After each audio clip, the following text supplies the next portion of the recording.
Hello dear students, this is Deepak, lecturer chemistry. आज मैं आपको पॉलीमर्स के बारे में पढ़ाऊँगा। ये यूनिट 15 है, 3 मार्क्स का यूनिट है, बड़ा छोटा सा यूनिट है ये। तो स्टार्ट करते ही सबसे पहले डेफिनेशन है पॉलीमर। पॉलीमर क्या चीज़ होती है? ये ग्रीक वर्ड है, पॉली मीन्स मैनी, और मर जो वर्ड है मिरॉस वर्ड से आया, जिसका मतलब होता है रिपीटिंग यूनिट्स और पार्ट्स, जिसमें जो स्मॉल यूनिट्स जो हैं वो रिपीट हों, और वो रिपीट होकर बड़ा सा मैक्रो मॉलिक्यूल बने, बिगर सा मॉलिक्यूल बने, उस चीज़ को हम क्या बोलते हैं? पॉलीमर बोलते हैं। तो डेफिनेशन क्या है? ए polymer is a compound of large molecular mass. ये कंपाउंड है जिसका मॉलिक्यूलर मास क्या होता है? Large, formed by combination of a large number of simple molecules called monomers.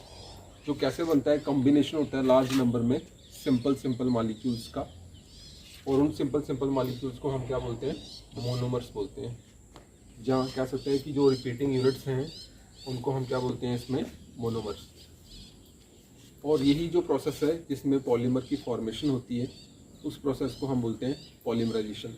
तो लिखा था process by which monomers combine together to form a polymer is called polymerisation. ये वो प्रोसेस है जिसमें मोनोमर्स कंबाइन करते हैं और पॉलीमर की फॉर्मेशन करते हैं। इस प्रोसेस को हम क्या बोलते हैं? पॉलीमराइजेशन बोलते हैं। एग्जांपल इसकी सबसे कॉमन एग्जांपल है पॉलीथीन है, जो लिफाफा हम लोग घरों में यूज़ करते हैं, वो इसकी एग्जांपल है। और पॉलीथीन जो है वो पॉलीमर है, जो कैसे मिलता है हमें?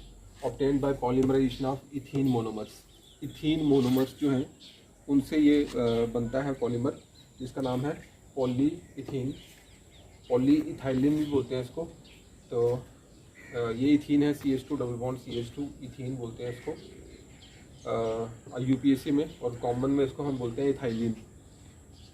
और इसकी अगर पॉलीमराइजेशन होती है तो ये चीज़ बनती है। अगर ये n टाइम है तो ये जो यूनिट है CH2 ये n टाइम रिपीट होता है। ऐसे ब्रैकेट डाल के सबस्क्रिप्ट लिखते हैं n, कि ये जो CH2 चेन है ये n बार रिपीट हो रही है, इतनी लंबी चेन बनेगी, और उसको हम बोलते हैं पॉलीथीन और पॉलीइथाइलिन।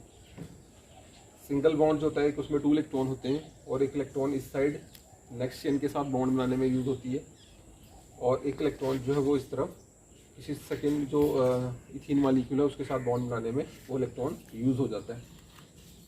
तो इस तरह से चेन ग्रो होती जाती है, लेफ्ट भी और राइट भी। इसलिए एक बॉन्ड इस तरफ शो किया हुआ है, एक बॉन्ड इस तरफ शो किया है, एक लेफ्ट और एक राइट, और यहाँ पे सबस्क्रिप्ट लिखा है n। इससे बना पॉलीथीन और पॉलीइथाइलिन। इसी तरह से बाकी पॉलीमर्स भी बनते हैं। और कुछ टर्म्स हैं, छोटी छोटी डेफिनेशंस हैं। इस वीडियो में इंट्रोडक्शन ही रहेगी ज़्यादा। तो डिग्री ऑफ पॉलीमराइजेशन है, next definition is degree of polymerisation. बड़ी सिंपल सी डेफिनेशन है। किसी पॉलीमर में मोनोमर्स कितने हैं? 100 हैं, 1000 हैं, उस टर्म को हम क्या बोलते हैं? Degree of polymerisation. तो सपोज अगर किसी में 100 होंगे तो हम उसको बोलेंगे उस पॉलीमर की डिग्री 100 है। डिग्री ऑफ पॉलीमराइजेशन के बेसिस पे ही 2 टाइप के पॉलीमर्स हैं। एक को हम बोलते हैं ओलिगोमर्स, एक को हम बोलते हैं हाई पॉलीमर्स। ओलिगोमर्स को हम बोलते हैं जिसकी डिग्री ऑफ पॉलीमराइजेशन क्या हो? लो हो। The polymers with low degree of polymerisation, ऐसा पॉलीमर जिसकी डिग्री ऑफ पॉलीमराइजेशन क्या हो? लो हो, कुछ नंबर में मॉलिक्यूल जो है वो जॉइंट हुए हों, उनको हम बोलते हैं ओलिगोमर्स। ओलिगो वर्ड का मतलब ही होता है ए फ्यू, मतलब कुछ मॉलिक्यूल्स। और नेक्स्ट है हाई पॉलीमर्स। हाई पॉलीमर्स हम उनको बोलते हैं, वो पॉलीमर्स जिसकी डिग्री ऑफ पॉलीमराइजेशन क्या हो? हाई हो, उनको हम बोलते हैं हाई पॉलीमर्स। नेक्स्ट जो क्लासिफिकेशन है पॉलीमर की वो है होमोपॉलीमर और कोपॉलीमर। ये किसके बेसिस पे है? कि मोनोमर्स यूनिट सेम है या डिफरेंट हैं। तो जहाँ एक ही काइंड के हैं, जहाँ एक से ज़्यादा टाइप के हैं, उसके बेसिस पे होमोपॉलीमर हम उसको बोलते हैं इसमें सारे के सारे मोनोमर्स, जितने भी मोनोमर्स हैं वो सारे के सारे एक ही टाइप के हों, एक ही काइंड के हों, उसको हम बोलते हैं homopolymer. The polymer which contains only one kind of monomers, जिसमें एक ही काइंड के, एक ही टाइप के मोनोमर्स हों, उसको हम बोलते हैं homopolymer. Example, most common example है पॉलीइथाइलिन। जैसे हमने ये किया पॉलीथीन, ये सिर्फ और सिर्फ किससे बना हुआ है? इथीन से। तो एक ही टाइप का मोनोमर है इसमें, इथीन। तो ये किसकी एग्जांपल है? होमोपॉलीमर की। होमो वर्ड का मतलब होता है सेम, जिसमें सारे के सारे मोनोमर्स क्या हों? सेम हों। नेक्स्ट जो है वो कोपॉलीमर है, जिसमें एक से ज़्यादा काइंड के मोनोमर्स हों, उनको हम बोलेंगे कोपॉलीमर। एक से ज़्यादा टाइप के मोनोमर्स हों, उनको हम बोलते हैं कोपॉलीमर। तो जैसे होता है को एजुकेशन, उसी तरह से कोपॉलीमर है। Polymer which contains more than one kind of monomers, जिसमें एक से ज़्यादा काइंड के मोनोमर्स हों, उनको हम बोलते हैं कोपॉलीमर। और एग्जांपल है इसकी नायलन 66।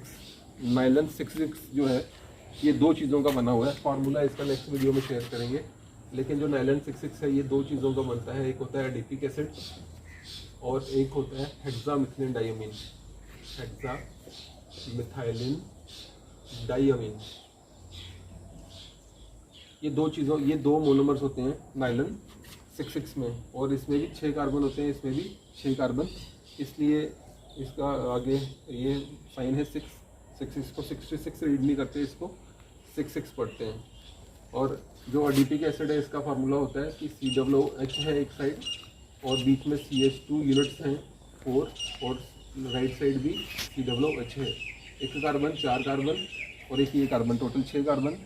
और इसी तरह से जो हेक्सामिथिलीन डायमीन है उसमें NH2 ग्रुप है और CH2 है बीच में कितने 6, और राइट साइड भी NH2 ग्रुप है। ये एडिपिक एसिड है और ये हेक्सामिथिलीन डायमीन। इन दोनों का जो पॉलीमर है वो है हमारा नायलन 66। तो it is a copolymer. I hope कि आपको समझ आया होगा। Thank you.